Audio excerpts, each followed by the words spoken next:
All right, without a clear leader or a sense of direction, the Democratic Party is obviously struggling. They're even souring on their hero, former President Barack Obama.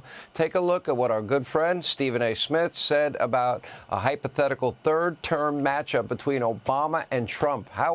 This is like right out of a Rocky movie, isn't it? Anyway, hypothetical matchup. Take a look. As for him going up against Barack Obama, once upon a time I thought Barack Obama would smoke him. I'm not so sure anymore. It was Barack Obama that spoke on behalf of Kamala Harris. Michelle Obama certainly put forth her due diligence in doing the same. Where did that get them? They lost the popular vote, lost the Electoral College vote, lost every swing state, lost the Senate, lost the House. I mean, damn, it's L's all over the place. And remember, Obama was out campaigning for Kamala. It seems like he's lost all influence and power in his own party. According to a new book, Obama was allegedly working against Kamala behind the scenes in November. He wanted a mini primary after he was part of the coup to get rid of Joe. Anyway, he didn't think she could win. Could have something to do with his past divisive rhetoric. You might recall he wasn't always the biggest fan of yours truly either. Let's take a little trip down memory lane. Now, everybody's so pinched that business is bad for everybody. And I think when you spread the wealth around, it's good for everybody. So it's not surprising then that they get better and they cling to guns or religion or antipathy towards people who aren't like them. If you were successful, somebody along the line gave you some help. Somebody invested in roads and bridges. If you got a business, you didn't build that. Somebody else made that happen. I need you to go out and talk to your friends and talk to your neighbors. I want you to talk to them whether they're independent or whether they are Republican. I want you to argue with them and get in their face. We got to have middle-class families up in front. We can't, we don't mind the Republicans joining us. They can come for the ride, but they got to sit in back. And then you got their plan, which is let's have dirtier air, dirtier water, less people with health insurance. Governor Romney, I'm glad that you recognize that al-Qaeda is a threat, because a few months ago, when you were asked what's the biggest geopolitical threat facing America, you said Russia. Not al-Qaeda, you said Russia. Mr. Burgess, he can speak. Oh, put me on your stand. I might have to put Mr. Burgess on Fox News. You know, give him. I'll put Mr. Burgess up against Sean Hannity. He'll tear him up. He mentioned me a lot back in the day. Such fond memories. Here with more, star of ESPN's First Take, host of the Stephen A. Smith Show, the one and only Stephen A. Smith. You know what, man? You interrupt my day. I don't even ask a question. You go. You ain't getting. You interrupt my day. I come to the studio to see you. You ain't even here, okay? And then you got the audacity to put that out in New York. as divisive rhetoric on his part. That's G-rated compared to the stuff that comes out of your mouth. I mean, what hypocrisy? No. I'm not running for president. I wish Donald Trump would tone it down. They want dirty air and water. Argue with them. Get in their face. They can be on the bus, but they got to sit in the back.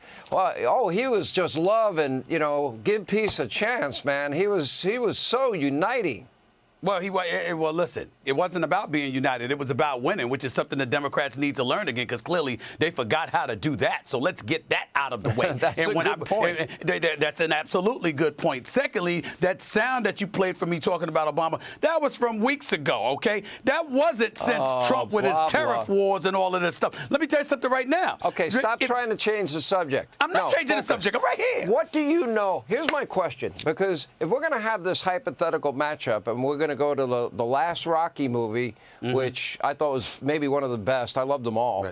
Right. And you have this hypothetical matchup that probably a lot of people would be interested in. Yeah. What do you really know about Barack Obama? Do you know who Frank Marshall Davis is? I'm sure you know who Reverend Wright is. Yes, do you know who Bernadine Dorn is? Do you know who Bill Ayers is? I know a few people that Trump associates with as well, so we could have that argument all day. Here's my point. Did I ask you that? I'm answering your question. Here's my point. Don't come to me with that. You said a fight, right? Trump versus Obama, right? Let's talk about that, and here's what I'm telling you. You know, there's a bunch of liberals in this country. There's a bunch of centrists in this country, a bunch of moderates, okay? Yeah, you got the Republicans that would speak against the Affordable Care Act or American Recovery and Reinvestment Act. They might speak against those things, but a lot of people on the left and a lot of centrists like that stuff about Obama. Here's my thing. With Trump, see, these times right now, this is what I keep trying to tell the Democrats. Let the man do what he's doing. Find out whether or not it works. You're going to listen to Sean Hannity. You're going to watch him. Let's see if these tariffs against Canada, Mexico, China, for everybody that he's trying to, be engaging in a reciprocation. Let me ask you a question. Let's see what happens. If I punch you in the face, or we're business partners, and we're supposed to be 50-50 partners, and I take 75% and give you 25%, I got a problem with that. Sit back. You're just going to sit back and take that. Stephen A. Smith is just going to say, "Oh, it's okay, Sean, you take all the money." You're going to take that?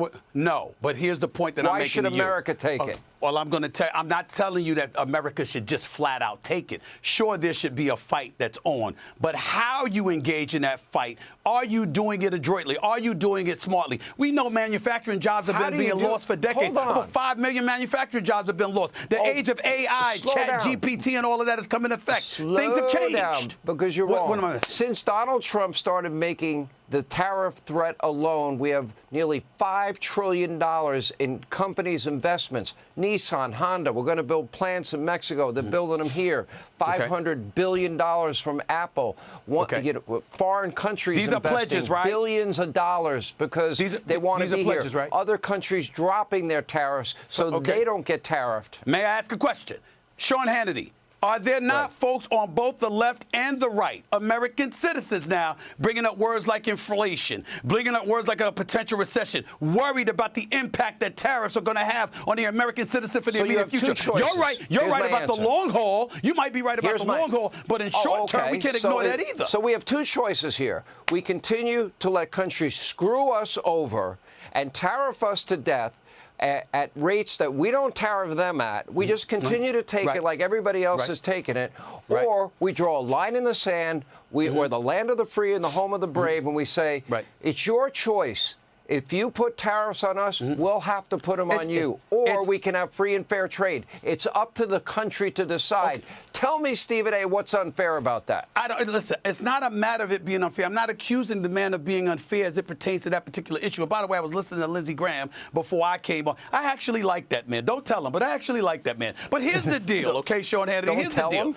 Don't tell him that. Don't tell him that. Here's the deal.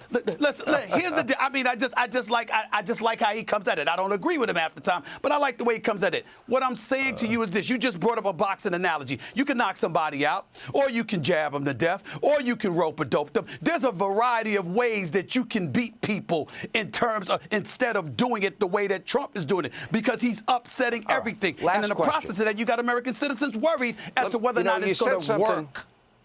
He said something I want to applaud. Let him put his policies in place. Give it some time, a reasonable amount of time. It takes time to, you got to the economy. You got to get your plan fully passed, and then give him a year, and then we'll come back and have that conversation. Well, at least you said a year. At least you said, I don't know if this will be that long. The verdict is in on Obamacare. Now, they promised that everyone would keep their doctor, keep their plan, and the average family would save $2,500 a year. Okay. Here's the numbers. You ready? Millions lost their doctors. Millions lost their plans. The average cost is on average, 250 to 300% higher than it was before Obamacare. And about 40+% of the country has one Obamacare exchange option. I would say F, F, F, and F. It's failed and failed miserably, and it absolutely was a disaster. That's my grade. What's yours? I would say I'll get you when you're on my show, but you do the same damn thing on my show. You don't even give me a chance to answer a question or even ask a question. I'm giving you a chance. It's what you do. But here's the deal. Are there not tens of millions of Americans using the Affordable Care Act, and a lot of them in southern states? Okay. Is that not true? And they're not saving money. I'm just asking. And how many, I'm just asking. True or false? I'm just asking. True or false? True or false? Did they promise millions that you wouldn't lose your doctor. Did millions lose it? Yes. Did millions lose their plans? Yes. Do millions of Americans only have one option? Yes. Are they paying 250% more? Yes. So millions benefited and millions didn't. I'm so shocked. Millions benefited and millions did it in the United States of America. I'm so surprised. I'm so That's surprised. not what they said. They didn't say it would work for some people, not for other people. They said you're going to save $2,500 a year. So it's going to be the greatest system ever. It's not. So we're getting literal with a quote from a politician that didn't come to fruition. A politician on a literal that said, perspective. With Trump you keep in office, your doctor, that's you what keep you're your doing? plan, you save money. Really? Check no, no, and no. Okay. Checkmate. Okay. It's not checkmate. Sorry. Checkmate. You got to be able to avoid saying the same thing about Trump. Is every word he says the gospel? No, it is not. Stop that. Stop that right now. I don't know why I love you. I don't know why I feel that way about you either, man. You're crazy, son. I don't know. And next time you're going to have me in the studio. There's something wrong with both of us. That's it. How about that? All right. My hair's not as gray as yours, though. Just right. It's fine. Hey, Sean Hannity here. Hey, click here to subscribe to Fox News YouTube page and catch our hottest interviews and most compelling analysis. You will not get it anywhere else.